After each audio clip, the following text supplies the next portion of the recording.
So good morning, everyone. I'm Kristin O'Malley, the President and CEO of the Cape Cod Foundation, and I'm pleased to welcome you to our fourth Connecting Cape Cod Virtual Community Forum. I hope you had a chance to review some of the housekeeping notes that were displayed on the PowerPoint here. I'll also note that the session today is being recorded, and you should have seen a pop-up disclaimer just a minute ago about that. Because of the number of people on this call, we're asking that you remain muted and please use the chat box to ask questions. We will save time at the end for open Q&A, and our panelists have offered to address any unanswered questions after the event, so we will send those out as well after the session. We'd like to extend a big thank you to our sponsor for today's session, Cape Associates Inc. Custom Builders, a 50-year-old company with deep roots in the Cape Cod community and an ongoing devotion to supporting education. We're honored to have their support today. If you're not familiar with the Cape Cod Foundation, here are some quick facts. We were founded as a charitable organization 32 years ago. We started with one fund of $10,000 and now manage assets of nearly $100 million through more than 320 individual funds. Since our inception, we've distributed more than $85 million in grants and scholarships. We have a staff of 9, a board of directors of 14, and work with over 100 volunteers, the majority of whom assist with our grant and scholarship distribution. With 32 years of grant making and community experience, it was a natural fit for us to quickly establish a community emergency response fund in the spring of 2020 to raise and distribute funds to support Cape Cod during the pandemic. Since March of 2020, we've raised over $3 million and have awarded over $2.4 million so far in assistance to more than 50 local nonprofit organizations. It probably comes as no surprise that more than 65% of the support so far has been to help meet basic human needs, such as food, housing, utilities, and healthcare. For that reason, we chose to focus this first round of forums on basic needs, knowing that the issues are complex. And while we can't address everything in a 1-hour session, we hope that these offer an overview of the needs and some ways to get involved. We also plan for the series to continue into 2022, giving us the opportunity to dive deeper together into all of these issues and to focus more on solutions. One of the groups in our community that has been disproportionately impacted by the pandemic are our young people. Supporting youth has been a top priority for the foundation for a number of years, and we have a renewed sense of importance as we learn more about the impacts of the pandemic on their social and emotional health and their educational attainment and development. Fortunately for us, we have a number of local organizations that are on top of these issues, and we're thrilled to have 3 of them here with us today. So I'd like to introduce our panelist, Tracey Crago, who is the Executive Director of Falmouth Volunteers in Public Schools, Stacy Pugh, who is the President and CEO of the YMCA Cape Cod, and the newly minted CEO of Calmer Choice, Emily Smalley. So thank you all for being here with us today. So I'd like to ask each of you to start just by taking a minute to talk a little bit about your organizations. So let's start with Tracey. Good morning, everyone. Pleased to be here. Thank you for having me. So Falmouth VIPS is a somewhat unique organization, VIPS standing for Volunteers in Public Schools. And we were created just about 40 years ago now to enhance the educational experience of our students in the Falmouth Public School District. So in a way, it's like a friends group, I guess you could say. And we do that by facilitating and maintaining school to community connections, creating programs that sort of go above and beyond the curriculum that the students are having in school, and of course, raising funds to make those opportunities and programs possible.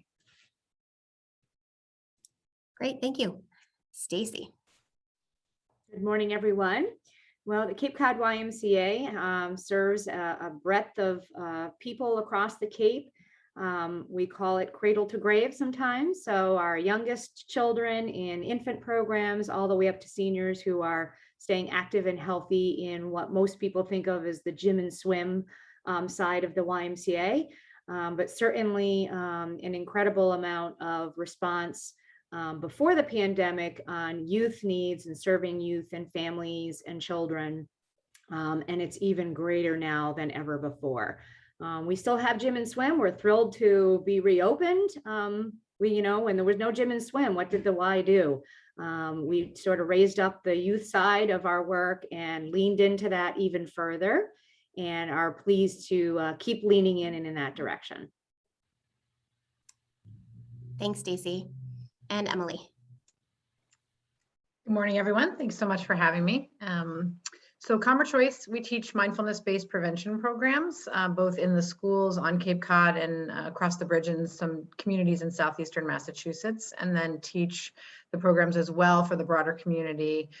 During COVID, our largest growth area was in our community programming, which we were able to shift to do virtually. So in an ideal world, we'll be back face-to-face soon, but certainly have really been able to expand our reach in the community side through the onset of virtual programming. And since our inception in 2010, we've served roughly 38,000 students, educators, and community members. And our program is research backed by studies from Yale and Harvard and MIT and Tufts. And we actually just took a field trip yesterday to MIT to talk about some future research. So it's an exciting time for us. Great, thank you. All right, so let's dive into some questions here. And again, I encourage folks to put their questions in the chat, and we'll save some time at the end for that. So let's start talking a little bit more about the primary demographics that your organizations were serving pre-COVID. And then if you can just tell us a little bit about how the demographics have shifted, the numbers that you're serving have shifted a little bit because of COVID. So let's start with Tracey. Okay. Well, I mean, I guess it seems pretty obvious that what the demographics we serve are the students and the staff as well of Falmouth Public Schools. And I think what we took for granted is always having access to the students because they're in the schools. And one thing that, March of 2019 taught us is that that is not always going to be the case. So we really had to learn, although our demographic per se didn't shift, everything else about how to reach students and work with students and support students did change. So. Thank you. And Emily, I know for Calmer Choice, you actually saw a decrease in the number of young people that you were serving, and you expected that because of your model and the delivery. So can you talk a little bit about that? Sure. So prior to the pandemic, we were serving about 6,000 people a year. A little over 5,000 of those a year were students. And so we knew that we were going to have a dramatic shift when the schools closed down, and that we had no model to be able to serve them virtually as the schools shifted towards that themselves. And so we really saw a pretty significant decrease. We were down to about 1,000 students that we were able to serve last year. And a lot of that was through some pre-recorded content, some virtual pushing into the classrooms, but really we had to follow the lead of our school partners and make sure that they were supported as educators in the classrooms. And we did our best to try to reach the students that we would have normally served secondarily by first serving those that were teaching them in the classroom. So we did a lot of support for educators in the past year to really help them with their feelings of overwhelm and stress that they were facing. Thank you. And Stacy, I know for you, this is certainly a complex answer because things have ebbed and flowed depending on where we are in the pandemic, but can you talk a little bit about what you've seen over the last year and a half or so? Yeah, sure. Well, certainly serving children became a hyper focus for us immediately when gym and swim went away March of 2020 and everything was shut down, including early education and after school programs, all of that, completely closed. In 1 week, we turned around opening up 5 emergency childcare centers across the Cape to serve our healthcare system. That was really our primary focus, working collaboratively with the hospital systems and community health centers and making sure that they would have care for their children so that they could take care of people who were suffering. And we served 1,100 children in that 4-month time period. So for 4 months, the traditional YMCA was closed and emergency childcare became our focus. And then we reopened regular early education and summer camp programs under all new conditions and all new rules last June 30th and adapted to that. We only had 150 children attend our summer camp last summer. And prior to that, it would have been on an average, 400 or 500 kids. But then when you look at the spring back, summer of 2021, we served over 800 children in summer camps. So just, an incredible demand for getting kids back outside, playing in nature, off of their devices. They were on their devices so much, right? Other things definitely suffered. Our Achievers program, Tracey mentioned access to teenagers through the school buildings. Boy, do we all appreciate that so much now, how much our schools are our partners in being able to connect with kids. We had 88 achievers in the program and lost all but 12 of them during that time period. Most of them took on full-time jobs and needed to put food on the table for their homes. So they lost cell phone service, they lost, all kinds of things. So, it was the craziest of times, but we are excited to be rebuilding in every single one of the areas that I talked about serving youth, because the demand is there now more than ever. So let's talk about that. Let's talk about some of the needs that you're seeing. How have things changed or become probably magnified in a lot of ways, right? Because of the pandemic, and how have your organizations adapted and responded to those changes and those needs? Emily, let's start with Calmer Choice. Great, thank you.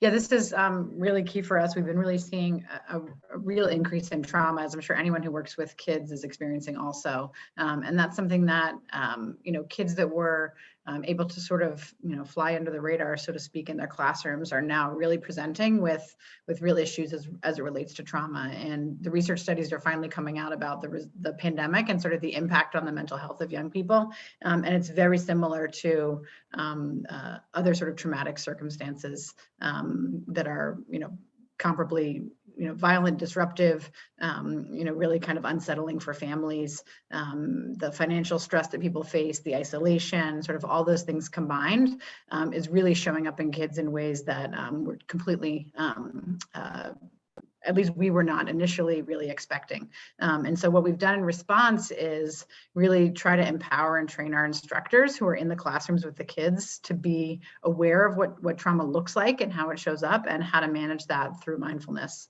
We're kind of in a unique sector in that with mindfulness, oftentimes people who've experienced trauma actually don't respond well to, for example, closing your eyes and having to sort of look inward and be present with what's showing up. And so looking at new ways to really adjust our classroom techniques and teaching so that we can be responsive to what's coming and not be triggering for students in the classroom. Thank you. Wow. Stacey, how about for the why? Yeah, ditto to everything that Emily was just talking about related to mental health, really just having such a huge shift for children. I think, a lot of our especially teenagers were already on the brink when you think about social media impacts and the negative sides of social media, but they spent, triple the amount of time, I'm sure, on social media. And I think that those things really have impacted anxiety for teenagers, an incredible amount of that, an inability to sort of self-manage stress, such a great need for Calmer Choice and for children to have different ways to manage stress.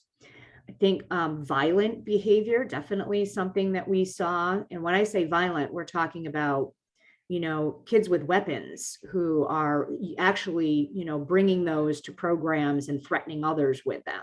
I mean, that is extreme for us to see those kinds of ways that children respond to the stressors that they're under. And then, one thing I think that we sometimes forget about if it's not present in the media is racial tensions. And we definitely experienced quite a bit of racial tensions in and between children within our programs. And so, with all of these challenges that we faced, it's about having adult role models there for children to help them navigate through these things in a positive way. You'll never be able to necessarily stop the behaviors 100%, but how do they work through them when they do rise up? And I think that's where our staff really rose to the occasion. Something brand new for us is we now have our own in-house mental health and behavior specialist. which is a great asset for us to have. That's through Head Start and Early Head Start. But we are utilizing that across our program areas because all of our kids need it. Thank you. Tracey, how about for VIPS? Yeah, I mean, I think if COVID taught us anything, it's just the value and importance of connections for kids. Well, for all of us, but for kids, we were really seeing that all of a sudden, you know, they were home, they were out of their natural sort of weekday environment, and it impacted kids differently. I mean, you've just heard mental health has been on the rise significantly. We're seeing that a lot in the schools. I mean, we have about a 36% of our population is considered high needs in Falmouth as it is, but the number of hospitalizations, anxiety, students who are needing extra counseling services, even in the middle of the day, has been greatly increasing. So, you know, I think it was really important for us to make sure that those one-to-one connections that we had in place prior to the pandemic, our mentors, our tutors, those folks could reach out and find their students again. I mean, literally find them. We were struggling in the first few months to even identify where kids went. Sometimes they had to go off Cape because their family, you know, their parents were working. So that was a struggle. But what we did is our volunteers really rose to the occasion. They learned technology. They learned how to Zoom, FaceTime. We even created an old-fashioned pen pal program during COVID where students could literally write letters back and forth to pen pals, and had a great response to that.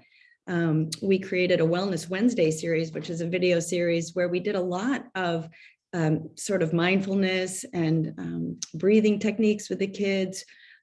So, you know, we adapted, but the main thing that we felt we really had to do, and keep in mind, traditionally we've been a school-based program. So all of our delivery of programs had been in schools.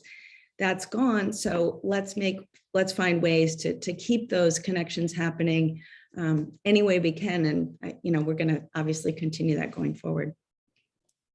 And Tracey, as a program that works so closely with the school, you have seen some shifts or some increased demand with some of your academic support services. Can you just talk a little bit about that? Yeah, you know, it's funny. Our very first program back in 1983 was tutors at the high school. And, you know, I mean, that's come and gone over the years. When report cards come out, we get more requests for tutors, but it has been off the charts since, you know, virtual learning was a real struggle. I mean, it's a struggle. It was a struggle for all of us, right? To have everything went virtual, but for students who really needed that in-person, you know, access to teachers and to help, that went away. And so the need for tutors increased. And I will tell you, it's not ideal to do tutoring over Zoom, but they found a way to make it happen. We had an amazing response from our high school students who were willing to tutor younger students. So imagine these kids are on Zoom all day long for their classes, and then they're volunteering to set up other Zoom sessions after school to work with younger students. It was amazing to see, and they just had really great outcomes for that. And so we've actually continued all that. But yeah, the recruiting for tutors was fast and furious, and it still is. So if you know any. I'm sure there's some folks on the call that might be following up with you. Great. So speaking of virtual and, you know, those shifts, obviously the pandemic has forced us to adapt and innovate in ways that we never thought we would have to. And so each of you have talked about some of these shifts you've made, program delivery during the pandemic. So what have been some of the greatest opportunities and some of the challenges? You've talked about a few. And then are there aspects of this new delivery model that you'll continue?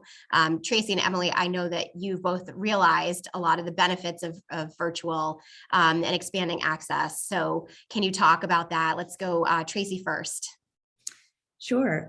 Yeah, you know, it was a huge shift for us, but now that we've gone through all the process and the work and our volunteers are on board with it, we will definitely continue to have a component that will be virtual. In fact, we were able to, some of our volunteers typically spend a lot of their year away from the Cape. And we were able to keep them engaged with students because now they can do those check-ins or even their mentoring sessions virtually. And that's actually helped us increase the number of volunteers for some of those programs, which we're excited about. I mean, let's face it, everybody loves being in person, but it is a nice option for us. And I think another thing that we learned is that having the virtual connection is, in addition to the personal connection, just really helps people, find new ways to get engaged. And again, it's not ideal, but we will continue to use it. Even within our staff and board meetings, our attendance was never better, during the pandemic, having the meetings virtually. And I will say that we love our board and we love sitting around a table, but for things like committee meetings, I really see that continuing for us into the future. Even some of our trainings that we do for our mentors and tutors, they can be done virtually, and that's been really efficient and great for us. That's great. And we've heard a lot of organizations say just access to additional resources and people and expertise that they wouldn't normally have access to, right? So Emily, how about for Calmer Choice? Yeah, I think thinking back, just as Tracey, you were talking, one of our greatest challenges as a school-based program for our entire history really has been scheduling. And so being able to align a school schedule with our instructor schedules, coming in 20 minutes twice a week, to build that into a school day can be really challenging. And then there's also, getting staff member who might live in Chatham out to Falmouth for, a 20-minute course. And so there's really been some efficiencies that have happened for us that I think are fantastic and that I don't know will change much. We certainly want to go back into the schools where we can. We're actually in Falmouth. We started yesterday. Yay, Tracey, with our VIPS person. And so we're super excited after 20 months to be back in the classroom. But I will tell you that many of the districts we're talking to now about being back in the schools are just kind of excited that they can kind of plug us in where they need to in their day, and that we won't have on the expense of the organization side of sending instructors live out to teach. So there's some real efficiencies there that are great. Obviously the connection in the classroom, you sort of can't beat that, but sort of as a plan B. And so now we're really considering and have this year and are considering in the future offering a virtual option to all of our school partners. So you have your in-person choice, you have your virtual choice, and then we also have some pre-recorded content that we really invested in having 2 of our instructors teach both our pre-K through 1 curriculum and then our 2 through 6. All 16 lessons are pre-recorded, so we're able to reach beyond the confines of the geographic barriers that we typically encounter. And scheduling is almost kind of up to the schools with no other factors and considerations. So it's a real gift for us, and we're just excited to continue to train and support our staff to be able to have that shift. I think if I had to identify a challenge, it would really be that our instructors who are very used to teaching in person, having that shift to virtual, for folks that are really, really part-time for us. This is not their full-time job teaching on Zoom. It's been a longer on-ramping and adjustment period than perhaps for a teacher who's full-time in the classroom, but that's making an assumption also, because I know it's not easy for anyone. Thanks. And Stacey, I know it's been a little less ideal for the Y. So can you talk a little bit about your experiences? Sure. I just want to ditto Emily and Tracey about, the things that you mentioned that are pros of this and the efficiencies from, working with volunteers and board members and committee members and making some of the reducing travel in some aspects. Those have all definitely been elements that will stay alive with the Y. But so much of what we do is connecting with people in person. And so that, real challenge. We did initially when we were only doing emergency childcare. Now, I also like to reflect a little bit on, do you remember the time when everybody was really, truly at their core scared, just scared that anyone could die from this at any given point in time? And I think about our early education staff team and after school staff team who overcame their fears and showed up with masks on, with gloves on, with the bleach everywhere, trying to keep little kids away from each other, I mean, it was really crazy when you think about, what people went through for an extended period of time. And then, as we learned more and, things evolved and changed, I think, people got used to it. Plus some of those fears were alleviated when we learned that, it didn't pass through contact, the physical contact as much. But very, very, very difficult on a lot of people during that time period. I can only imagine what our healthcare system felt like and what nurses and doctors felt like. We were caring for their children. But we wanted to stay connected as much as we could virtually with those who were not in our programs because they didn't qualify as essential workers at the time. So we did launch our virtual learning Facebook page, and a lot of our teachers put tons of curriculum videos out there for children and families to engage in. They were reading stories, they were singing songs, they were doing art projects, so that families who were staying home had something to do with their children, albeit on a virtual platform. We started offering Facebook Live classes for all of our members. Again, an audience of seniors who and middle-aged people and young adults who just didn't have options to continue with a healthy living lifestyle. So we were doing nutrition classes online and group exercise classes online. And if you have your own weights at home, here's what you can do. So much of that virtual. We're going to keep some of that. We still have, a significant amount of our adult audience just doesn't feel comfortable coming into the gym side of things anymore. So that will probably stay with us for a while. And then probably the most significant, adaptation and shift to meeting community needs was providing support for families who were essential workers and they had children who needed to be on their virtual learning platforms all day long while they were off physically at their workplace. So we opened up the Y building and worked in partnership with Barnstable Public Schools to do virtual learning hybrid. So, Mondays it was this group of kids, Tuesdays it was this group of kids. And, this child had this schedule and that child had that schedule. So it was, a bit chaotic once again, and they eased into it. But I mean, think about it, that was an entire school year that functioned that way. We're just back to the in-person typical after-school program just this September. So it wasn't that long ago that we were doing all of this, but it just feels like it was eons ago. So I know our crew is very happy to be back in person with children and families and serving in person.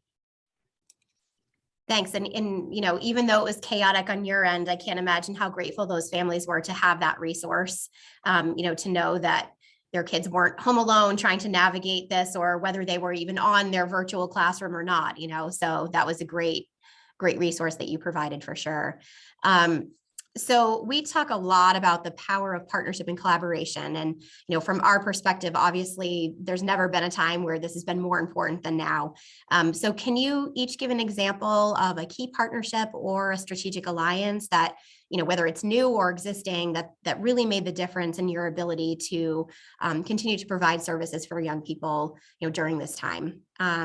Tracey and Emily, I know the schools have been essential partners for both of you. Emily, do you want to talk a little bit about that? Sure, absolutely. I think the beauty of the pandemic for us in many ways was this ability to be really all of a sudden like vulnerable and open about the mental health challenges that everyone was having. And so at like no other time I've ever seen, and we might not ever see, there's just been this real openness to like, I'm falling apart, my students are falling apart, like I need help, can you help me? And I think we feel very fortunate that as a trusted partner for the schools for the past 10 years, that we were a lot of the times the first call to say, I need help. And I think, where those partnerships, the depth of those partnerships really intersected for us was around some of this program creation that we did virtually. I'll never forget, one of our instructors started making YouTube videos from her living room with her child to try to give tips on, how to have teachers be able to give these videos to their families or show them in their classrooms to just show some really quick breathing techniques. And so we really we dropped everything in terms of our belief of like how it had to be. and really were open and receptive to what was coming at us. And I just really feel like without those partnerships, we would not have had the kind of creation that we had over the past 20 months and would not have had now these sort of new ways to access, for people to access mindfulness, which is what we ultimately wanted in the end, you know, on our sort of nicely laid strategic plan we had laid out, that just everything got accelerated and jumbled, and we're still sort of really now kind of in the middle of that, just being what we can for people, and really in that vulnerable space, being able to say we can offer something that can help. I think that essence of vulnerability and sort of that honesty and truthfulness with everyone, like, is just really key. And as you said, this was kind of an opportunity for everyone to be in that place together, you know, and really strengthen those alliances. Tracey, how about for VIPS? Yeah, very similar to what Emily was saying. You know, the district was so willing to work with us and say, all right, all of those other things are out the window. We're gonna like change the rules. And if you've got volunteers who are willing to stay connected, let's make that happen. And I can like, I don't know how some of my volunteers had my cell number, but like I was getting calls and emails and texts. What can we do? What can we do? How can we find out, you know, where our students are? And just that willingness that everybody, like the teachers making videos for their kids to just see their faces again and tell them they missed them. And the whole community really did rally. And I think we're still seeing that today. I know that just before we came back to school in the last year, the guidance department called us and they were like, look, we think we're anticipating a need for students who really just need some support because they're anxious. They're anxious about coming back. They're anxious. They're really behind. What can we do? And we created this program. I see Carolyn Anderson is on this call. Carolyn was a huge volunteer partner with us and the guidance department to create an academic coaching program.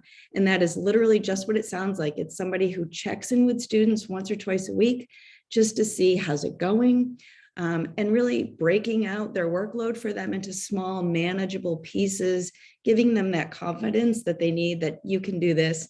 The staff, of course, has been amazing about like, okay, let's not worry. You missed that deadline. Let's just get the work in. And I think that sense of like, we're all on the same team here. We want the students to succeed. Don't stress. I think that has helped really because, I mean, let's face it, there was a lot of lost time on instruction, but more importantly, let's get the students getting them to a place where they can learn.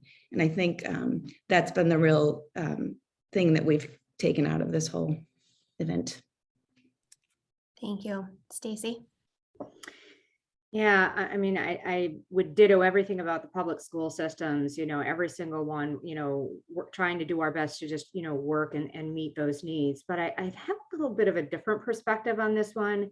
I think, you know, the funding that we received and continue to receive that comes from so many different sources, whether that is private funding, Cape Cod Foundation, you know, you showed up big time and helped us with emergency childcare. There were so many other, you know, funders, individual donors who really helped keep the system alive, because that's, you know, what we really needed was you need the system to stay alive and the whole infrastructure to not collapse underneath, you know, a fee-based system. So I think about the private dollars that really helped a lot. And we definitely would not be here today serving if it wasn't for the state funding that we received through EEC. And again, just, you know, dollars to keep the system alive.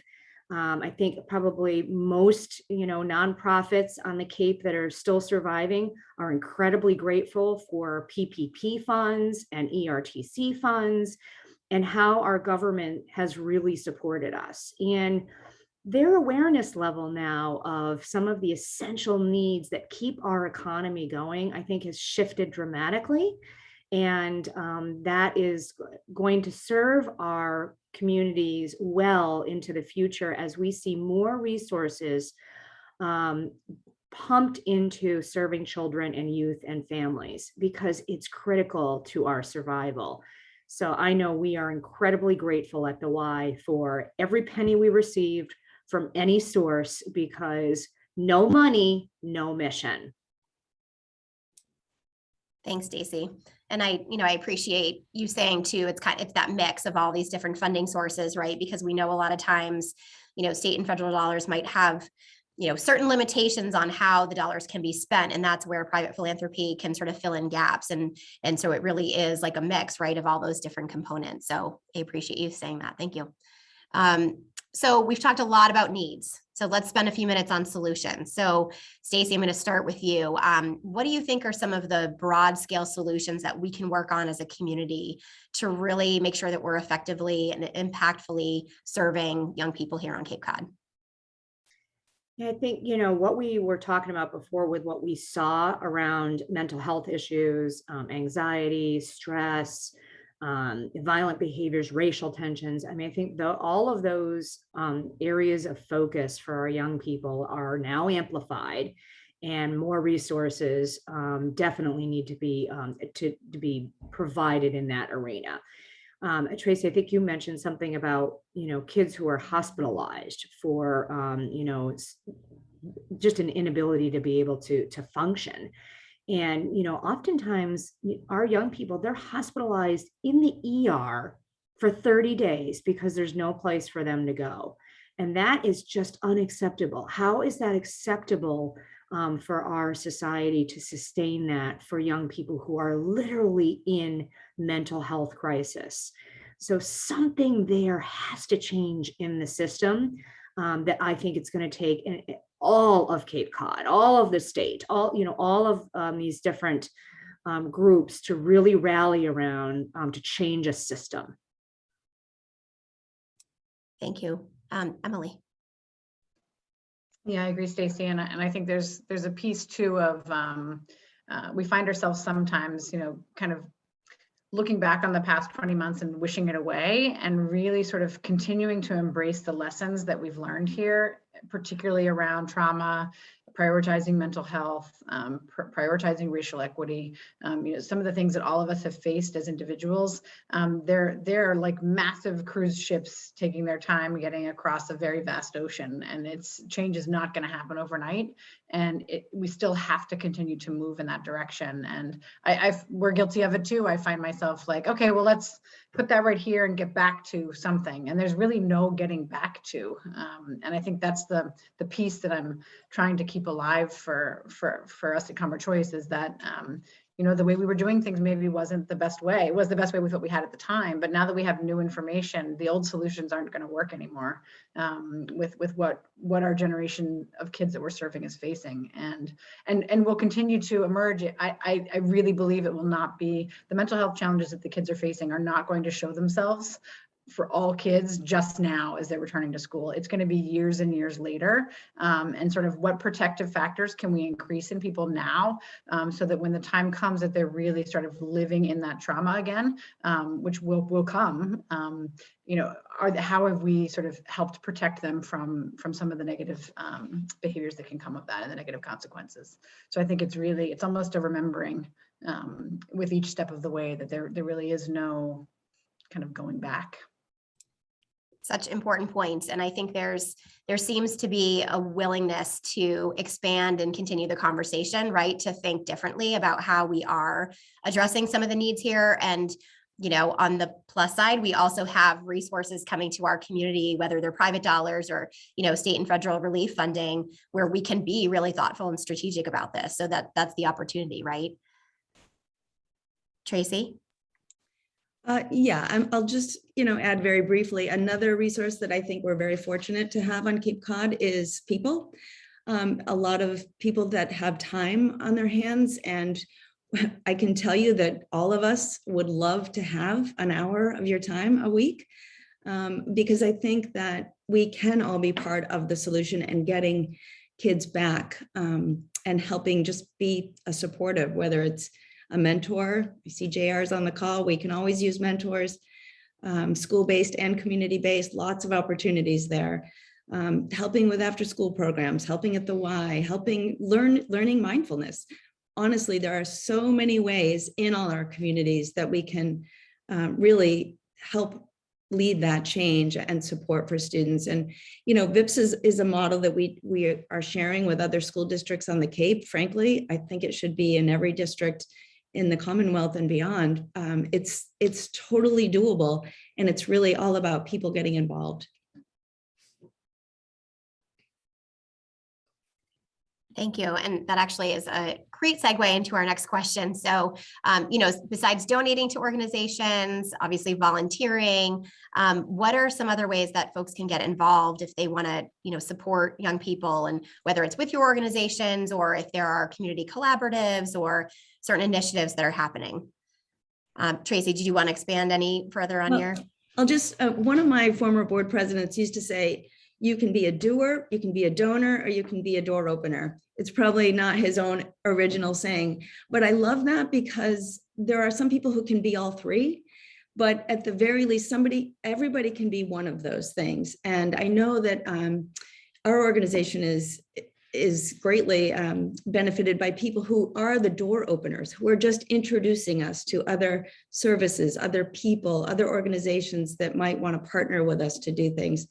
And I can think of many, including, you know, both of my fellow panelists, but also the Cape Kid Meals program coming to Falmouth and us helping provide the volunteers for them to pack those bags of food that go home to food insecure families every week. So I think be one of those three at the very least, and even better, try a couple. Thank you. Stacey? Yeah, I think on this one, I just think about, you know, how much change will happen as a result of, you know, widespread systemic change, which really comes from advocacy. And I think anyone can be an advocate. And so what are the things that are, you know, marching through our, you know, legislature, the Senate, the House? What are the key legislative items, whether there's money tied to them or not? They could be regulatory, it doesn't matter, but helping to advocate for things that raise kids up and really support them and advance their success into the future. Anyone can advocate. And I think that, you know, signing off on those letters that, you know, go directly to our representatives who are there listening to our voice and what our needs are. It's an easier way if you just feel overwhelmed by the 3Ds, which I love, Tracey. I think I might borrow that one, the 3Ds. But advocating, it's just critical. Getting into the heads of the people who are helping make decisions that will affect everyone that we're serving. And Stacey, not to totally put you on the spot, but if folks are interested in knowing sort of what is happening in that space or how they might get involved, is that something you're willing to talk to folks about? Because I know for, you know, some people just hearing the word advocacy, it makes you break out in hives, right? And you're like, I don't know what to do. I don't know who to contact. I don't know how to do it. So if they're looking for guidance, are you Absolutely. available? Yes, absolutely. I would be more than happy to connect with folks. And we have some advocacy groups on the Cape as well that are fantastic at this. So even just getting involved with them, I can just think of one right now that is helping in the early education field significantly, the Common Start Coalition, which is, you know, an incredibly strong group of people who really are advocating for how can we get early education publicly funded primarily instead of this fee-based system. And they help as well. That's like exactly what they do. There's, you know, you Google search that word coalition, and I can almost guarantee you that when you find a coalition, it's going to be a group that's going to advocate for something, and they will help guide you. I'm happy to as well, but coalitions are really good at this. Thank you. And we'll make sure we include some of those ideas in the resources that we follow up with as well from the forum. Emily. Yeah, I think in addition to some of those kind of the other end of the spectrum from what Stacey was talking about, sort of this really grassroots kind of personal commitment that we can all make to expanding our learning and our understanding of the world a bit. And I think, signing up for a mindfulness class, if you never thought you'd ever do something crazy like that, particularly over Zoom, or, going and taking a class at the Y, or, supporting a student in a school in another way, either volunteering or joining a pen pal program, or just really, I think there's this opportunity for us all to sort of try something and maybe like it and maybe make mistakes and maybe say that's not for me. But in that learning, like, I have found the connections that I've been able to make with people have really expanded sort of my own sense of, humanity, and my own desire to ensure that, okay, I'm on the right path. I'm gonna do this thing that's gonna, maybe in my own small way, help make the world a better place. And there's something empowering about that at a time where people feel like not empowered and kind of out of control with what's happening in the world. Just these little small steps, and ultimately that will help benefit the resilience of kids, the sense of community that they have, decrease that isolation for all of us. I think there's, anything that's just, I look at this time as such a gift to be able to just try it and fail, or try it and succeed, or try it and be neutral about it. But there's no greater time to really try something new. And I just really feel like that's going to ultimately benefit all the kids that we serve, by being able to have adults who are showing courage and who are showing resilience, and modeling that for them. So. Great points. And of course, no act is too small, right? Especially when you're talking about young people who need positive role models in their lives and mentors and strong programming and all of that, right? So thank you. I'm going to jump over to a question I saw pop up in the chat. So would love to hear the panel's views on learning loss and strategies to correct for that. So Tracey, I'm looking at you first. That's a big question. And I would say that every single school district across the country or the world is probably really trying to figure it out for themselves. I know in Falmouth, like I said, we have built in a lot of patience as students get to where they need to be able to succeed.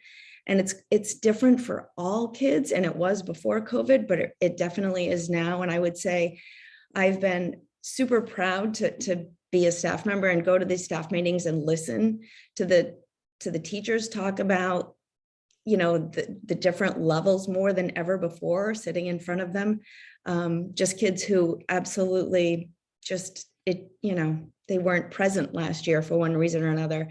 And now they're back, and how do we move on? And I think I don't have an easy answer for that. I don't think anyone does, but the patience and the support that as many of those that we can give to the kids, kids are resilient. I will say we were very pleasantly surprised with some of the, results of MCAS, not that that's the be all end all, but we do know that kids are resilient and they will catch up at some point. The question is,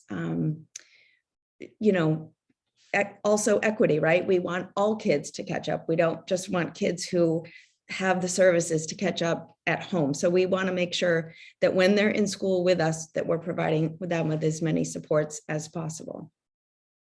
Tough question. It is a tough question and evolving for sure. Stacey or Emily, did you have a thought on that one?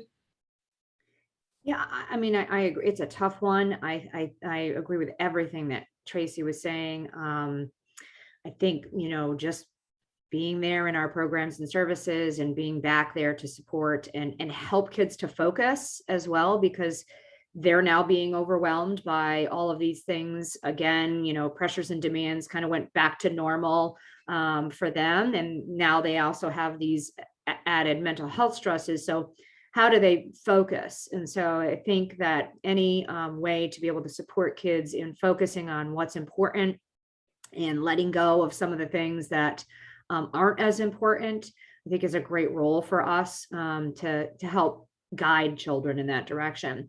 But, also sort of a interesting different take on the summer learning loss. So there's a lot that was, or learning loss period.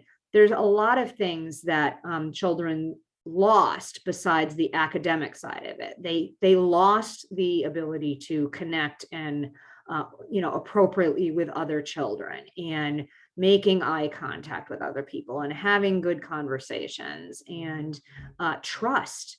I mean, 75% of Americans don't trust their neighbor. That was before the pandemic. What is it like now as people become more insular? And we see that with children as well, where they don't have trusting relationships with each other. And that's a huge role that all three of our organizations play in supporting kids outside of school time, and critical in what we do, because there's loss there too.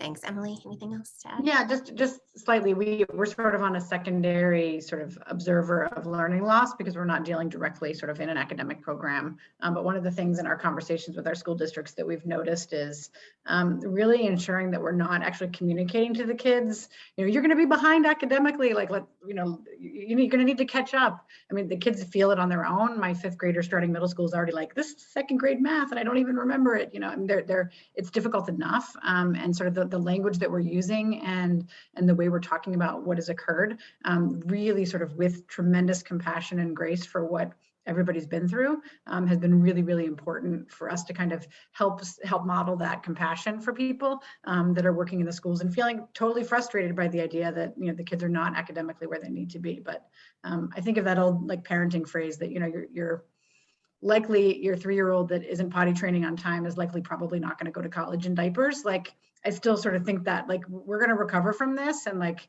and there won't be sort of this significant developmental loss that's seen many years later in the way that we maybe talk about learning loss as a possible sort of negative outcome. Thank you. Okay, so this is a 2-part question. So what would you say is the top resource that's required to meet the needs of youth right now? And what is the greatest barrier to young people being able to access your programs right now? Who wants to jump in? Can you ask the question one more time, Kristin? Yep. Okay, so sorry, I have to find it again. What is the top resource that's required to meet the needs of youth right now? And what is the greatest barrier to youth being able to access your programs right now? As few as words as possible. No, I'm just kidding. Well, I'll talk about a barrier, the greatest barrier. We have almost 300 licensed spots for early education and care in YMCA programs and services right now, as of today. We are serving 169.5 children, because that's part-time slots as well. Yet we have nearly 300 physical spots. What's the gap? What's the barrier? No teachers. It is a crisis beyond what you can imagine. And we have 400 children on the wait list. There's way more children on the wait list than we even have slots for. So clearly there is an incredible need with a very significant barrier of the workforce for early education. What's my solution? I will not go into that because we don't have time, but it is a barrier. Wow, thanks. Emily or Tracey? And you don't have to answer both parts. If you just want to answer one part, that's fine. I'll go. I think the biggest barrier for us is really having the schools really be sort of being a support for the schools and standing next to them as they try to sort through their staffing issues and their scheduling issues and what this return looks like, and really not being the sort of pesky partner that says, get us back in your school. We really want to be a resource that can sort of walk alongside people. And so I would say that this year particularly, we're seeing that the number of kids we serve will probably continue to be a little bit lower for that reason, sort of as schedules have had to be adjusted, as staffing issues are coming to the surface, as there's been, a good number of teachers that are not returning to the classroom. We've had some of our own instructors who are not comfortable returning to a live classroom. So the staffing issues are really widespread across probably every industry. And so, I really feel like that lack of staffing coupled with really just wanting to sort of take a side, a side seat, not necessarily a back seat to really sort of full on partnership as the schools really sort through sort of their own priorities, and really being a partner with them in that and helping them, feeling supportive of the adults in the community so that they can best decide what's going to be next for the kids. Thanks. Tracey, anything to add? Well, I hesitate to put it out there just because it's such a big one, but it's one of the barriers we have is now that students are back, we have the access to students and we have the volunteers to help them, but the age-old transportation issue has been a barrier that keeps sneaking in there. The schools offer late buses, but the stops are few and far between. We're like other districts, we're finding we have a problem, shortage of drivers. So getting kids access to after school services has been trickier since COVID. It's always been tricky, but even access to programming, beyond the school day and weekends, it's just, it's tricky. I hate to put it out there because it's a big Cape problem, but it's still there. Right, and not insurmountable with some creative solutions, Yes, right? correct. Thank you. I'm keeping an eye on the time, and I know that there were a couple of other questions that popped up in the chat, and then Dara had some as well. So as we mentioned at the beginning, our panelists have all volunteered to answer some of those questions that we didn't get to. So we'll put that together, and that will be sent out about a week from now with the recording as well as some other resources for you. So I just want to extend a big thank you to our esteemed panelists today, to our sponsor, Cape Associates, and to all of you for joining us. While we know that we have challenges ahead of us, we also know that our community will pull together as it always does. And we know that there are a number of organizations, partnerships, and collaboratives working in these areas. And as mentioned, we'll share some of those resources with you. And so stay tuned as we roll out our virtual forum program for 2022. And thank you all again, and stay well. Thanks, everyone. Thank you so much. Take care.